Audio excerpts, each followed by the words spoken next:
मित्रों नमस्कार।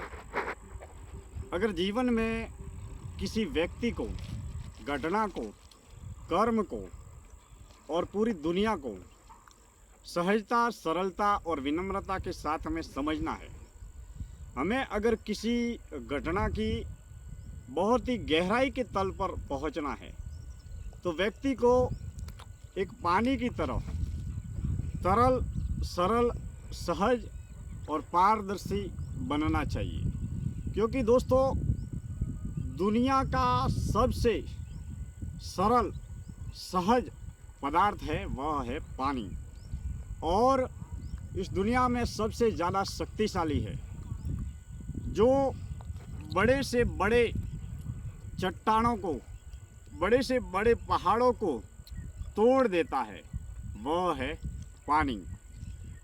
बड़े से बड़े पहाड़ के बीच में भी अगर कोई रास्ता बना देता है, बड़ी सी बड़ी बाधा को भी तोड़कर जो अपनी मंजिल को तय कर देता है, वह है पानी। वही उसी पहाड़ को तोड़ने की शक्ति और सामर्थ्य जो रखता है, वह भी है पानी।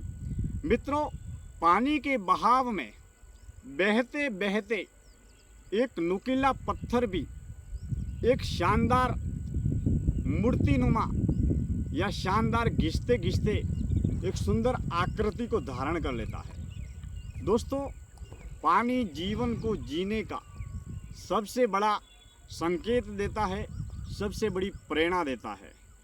पानी हमेशा लगातार बहता रहता है, बहता रहता है, बहता रहता है। मित्रों, अगर हम पानी को लगातार एक ही स्थल पर रखें और उसे हिलाए डुलाए नहीं, अगर वह बहे नहीं, तो धीरे धीरे उस पानी का जो कचरा है, पानी की जो गंदगी है, वह धीरे धीरे करके उस पूरे पानी की गंदगी नीचे जम जाती है और उसका पूरा कचरा नीचे बैठ जाता है और पानी धीरे धीरे करके साफ होने लगता है।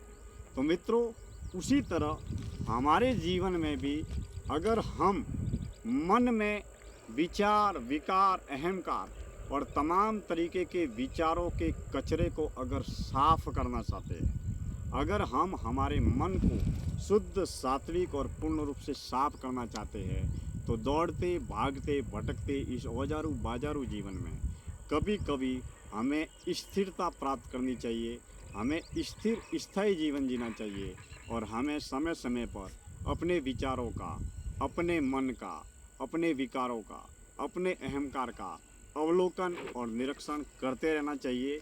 जब हम मौन के माध्यम से, ध्यान के माध्यम से या ज्ञान के माध्यम से जब हम अपने ही मन का अवलोकन और निरीक्षण करते हैं, तो हमारे सामने, हमारे मन में जितना विचारों का कचरा है, वह धीरे धीरे साफ होता चला जाता है।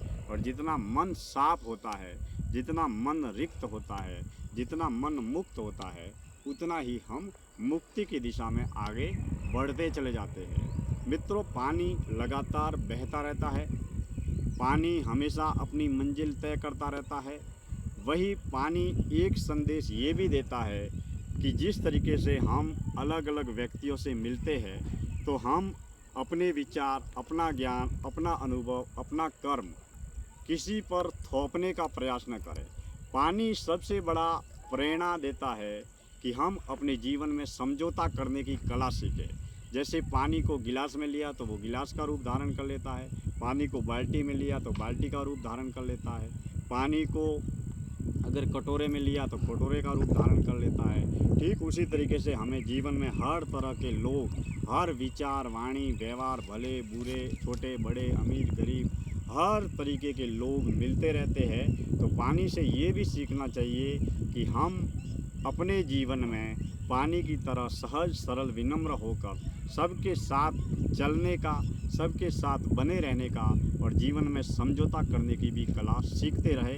मित्रों, पानी हमेशा रास्ता बना लेता है।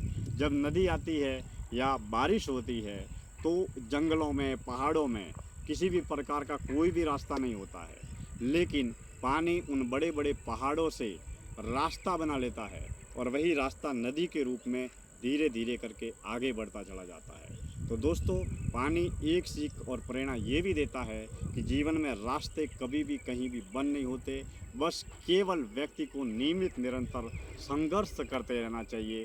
दोस्तों, पृथ्वी, जल, वायु, अग्नि और आकाश, उसमें 5 तत्वों की बनी हुई इस सृष्टि और ब्रह्मांड में और 5 तत्वों के बने हुए इस देह में, शरीर में या मानवीय पुतले में पानी जो है वो उसके प्रति अगर हम सजग जागरूक रहना सीखें, अगर पानी के प्रति हम होशपूर्ण जीवन जीना सीखें, तो मित्रों, जिस तरीके से हमारे शरीर में करीबन 70-75% पानी है, तो उस पानी के जरिए हम जीवन को जीने की कला और जीवन को जीने का हुनर भी सीख सकते हैं। आज की इस जीवन दर्शन यात्रा का समापन संध्या काल की पावन वेला में करते हैं। समय समय पर हम एक से बढ़कर एक सार्थक विषयों पर बातचीत करते रहेंगे। मैं दिनेश वनमाली आप सभी का तहे दिल से हार्दिक आभार व्यक्त करता हूँ। धन्यवाद।